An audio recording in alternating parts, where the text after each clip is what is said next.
On the Medical Watch, the after effects of an amputation can be very painful as nerves are still firing, signaling intense pain. And now a local doctor has ways to possibly relieve that terrible pain and is trying his method with amputees in Ukraine. WGN medical reporter Dina Baer has that story. For veterans, phantom limb pain after amputation can be a lifelong burden. Doctors knew it was a nerve and tissue problem, but other than prescribing pain medication, they could do little to help.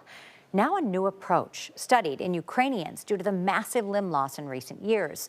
And the answer could help all those who suffer, from amputees to spinal cord injury patients. I'm a retired Army colonel.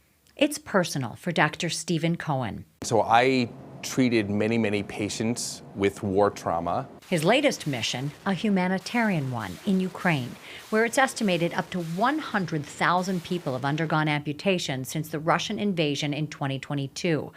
A much higher number compared to the 1,750 major limb amputations in U.S. military who served in Iraq and Afghanistan. You know, the scope of the problem is astronomical. You can have pain in the residual limb, or specifically the stump.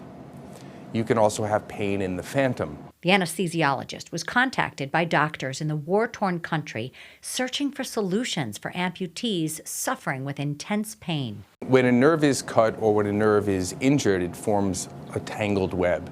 And that can send spontaneous pain signals into the stump, into the phantom. The nerve can become entrapped. In the beginning, it was horrible. Oleg Soushin served on the front lines. It was last year, March 16th. I was on the battlefield and I was hit by enemy drone. The Ukrainian soldier's leg was amputated below the knee.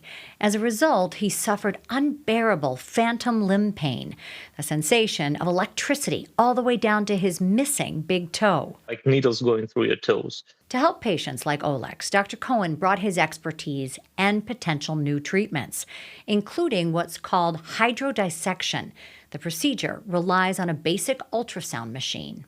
What we would do is find like the tangled mass of nerves, and then inject very high volumes of fluid around the nerves. The flush of fluid appears to help release entrapped nerves and stop pain signals from firing. Hydrodissection resulted in decreased pain.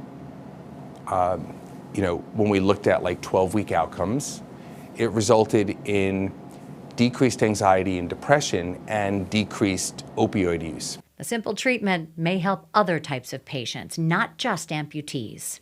So if someone has a spinal cord injury, they might not be able to feel their legs, but more than 50% or around 50% have pain in the legs that they can't feel.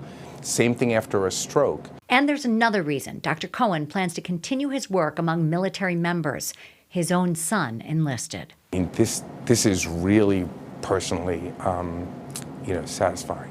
Dr. Cohen plans to go back to Ukraine to continue his study, this time using botulism toxin to block nerve pain. The ultimate goal, help a wider group achieve relief. Back to you.